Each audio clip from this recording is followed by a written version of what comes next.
Walaupun ada beberapa rahasia yang belum tersingkapkan, ya mereka diem. Tetapi nggak terus, oh percaya klinik begitu. Wah diketawain Pak di sini cerita kayak Daud Tony itu, diketawain Pak di sini Pak. Nanti malah jadi bahan bulian. Bukan mereka masalah terus menghina, tetapi ya memang itu nggak masuk akal yang diomongin Daud Tony itu, nggak ada yang masuk akal. Hukuman Tuhan, COVID dan mikrochip. Jadi saya yakin ya bahwa Tuhan itu mau menghukum, tentu akan juga memberikan tanda penyelamatan. Seperti yang di Mesir itu, mereka disuruh pasang darah dan lain sebagainya.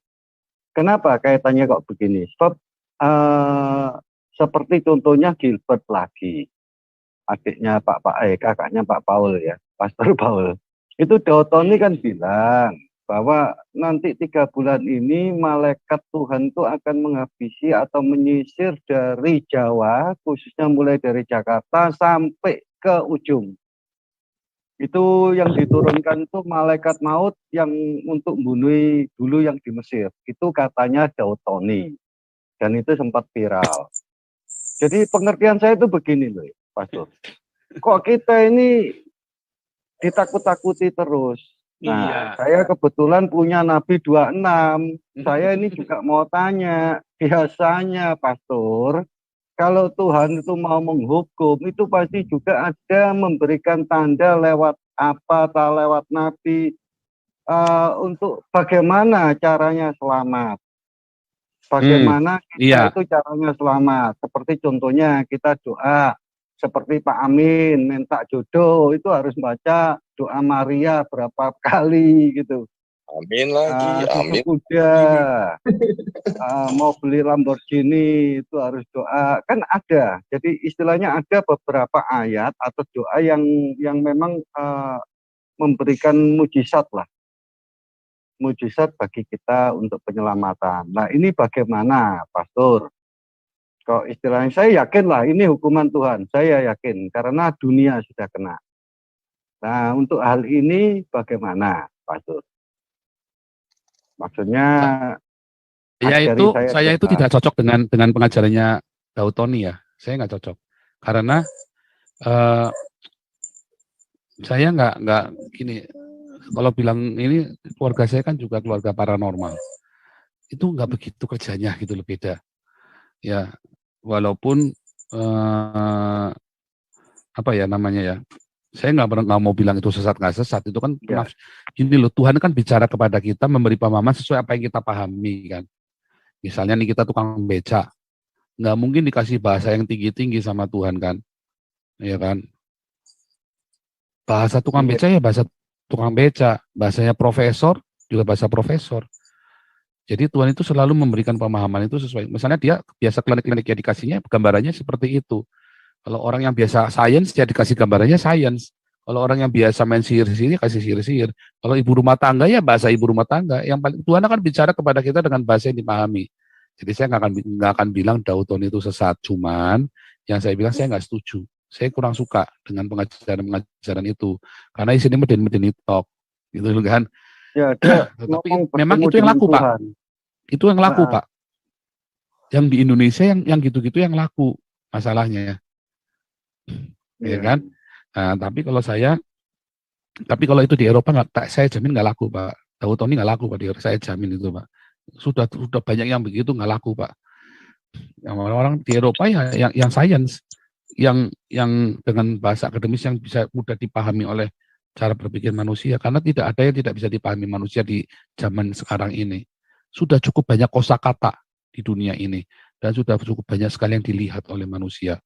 Walaupun ada beberapa rahasia yang belum tersingkapkan, ya mereka diem. Tetapi nggak terus, oh percaya klinik begitu. Wah diketawain Pak di sini cerita kayak Daud Tony itu, diketawain Pak di sini Pak. Nanti malah jadi bahan bulian. Bukan mereka masalah terus menghina, tetapi ya memang itu nggak masuk akal yang diomongin Daud Tony itu, nggak ada yang masuk akal. Ya tadi yang Pak Indonesia Maju bilang itu bahwa kita nggak bisa Pak sembarangan ngomong Tuhan menghukum manusia. Ini bahasanya kita kan bilang Tuhan menghukum, ya. Tetapi dalam bahasa sekarang, dalam bahasa Perjanjian Baru itu nggak begitu Pak. Tuhan itu penuh kasih kan. Iya betul. Menghukumnya nanti Pak di akhir zaman. Ya, Dan itu ya. pun bukan Tuhan yang menghukum, manusia menghukum dirinya sendiri. Konsekuensi dari perbuatannya dia sendiri, bukan Tuhan yang memberi hukuman.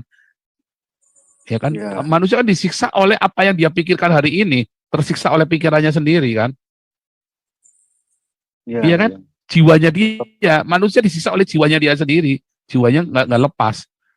Termasuk tadi hukuman COVID, apa masih saya bilang, saya kasih judulnya kan begitu kan, COVID kutukan. Apa sih, saya bilang kutuk, enggak. Kita ceritanya Indonesia dikutukin, kayak tadi pertanyaan pertama kan dibuka bagus Sukulio. Apakah dikutukin? Ngutukin, enggak. Orang kalau ngutukin orang, kan memang dasarnya kan hatinya jahat. Dasar hatinya kan jahat ya kan, Mbak. Makanya dia ngutukin orang. Nah ya, kalau dia jahat ya, orang jahat yang terima yang jahat. Kalau dia biasa hatinya baik, dia berkati orang yang terimanya baik. Itu kan hal yang logis. Pelajaran minggu kemarin, hari Minggu, Torah adalah hukum universal kan. Ya. Saya juga banyak terima kasih Pastor sudah Mm-mm. nerangan rendah hati dan menyangkal diri. Saya ini Mm-mm. hidup banyak terima kasih dan saya melihat Pastor itu banyak diberikan kesabaran. Kalau Haleluya. saya tadi seperti si Anu tadi jawab itu saya udah udah naik darah. Saya harus banyak belajar kesabaran karena itu adalah salah satu Roh Kudus. Jadi Kalau tadi itu namanya karunia mengajar, Pak. Nah, ya. ada orang bukan nggak sabaran, tapi karena dia memang tidak punya talenta mengajar, ya jangan ngajar. Ya, kesabaran itu beda dengan talenta mengajar. Kalau orang punya passion dalam mengajar, maka dia akan diberi kesabaran di dalam mengajar itu dalam pertanyaan aneh-aneh.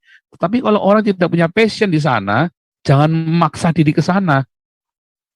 Passionnya kayak termasuknya diakonia, makanya Amin Wijaya kemarin cerita passionnya nggak ada setuju sama Pak Amin Wijaya.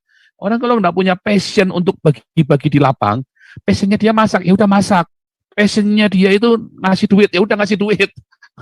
Gitu loh. Tidak semua orang punya kesabaran buat turun di jalan bagi-bagi. Tapi ada orang punya passion, dia orang strategis, ya. Dia caranya gini, Pak, ngasih usulan, bikin planning begini.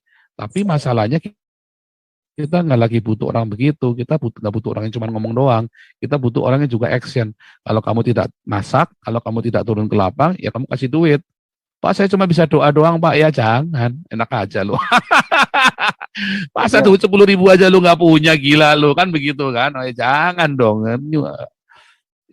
Kita kan di sini kan lagi mengajari jangan jadi mental kere, ya kan? Walaupun penghasilan UMR di bawah UMR, nggak mungkin orang nggak bisa berdiakonia, mustahil, nggak mungkin. Nanti mental kere menghasilkan rezeki kere, tapi kalau Anda walaupun UMR, tapi Anda bisa berbagi, Tuhan akan buka, perluas.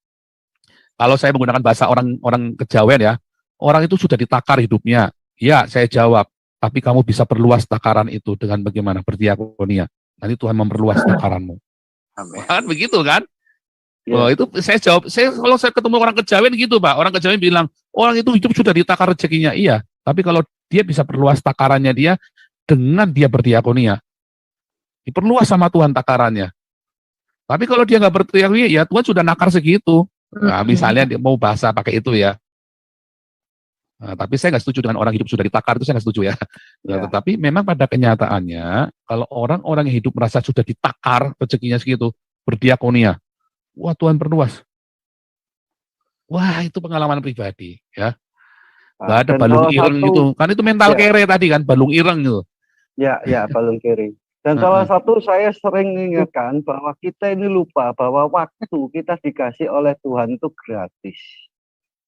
Ya. Jadi waktu.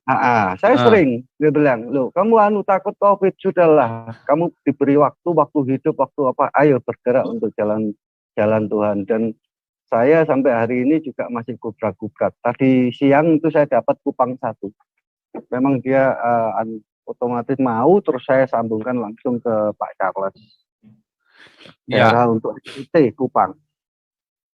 Waktu Pastor, saya sering kali mengingatkan bahwa waktu itu memang jangan seperti luar negeri, time is money, jangan. Gitu. Ya bukan time is money ya, memang waktu itu karena orang itu time is money juga sebenarnya istilah yang salah ya, karena orang nggak bisa beli waktu dengan uang. Ya.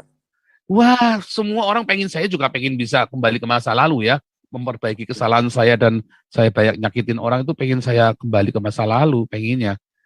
Tapi kan apa yang kita sudah ngomong, apa yang sudah kita lakukan nggak bisa kita tarik balik, yang bisa kita sekarang datang minta maaf. Kalau bisa kita bereskan, kita bereskan. Kalau nggak bisa kita minta maaf, kita berdoa sama Tuhan, suatu hari kita bereskan. Kan begitu kan.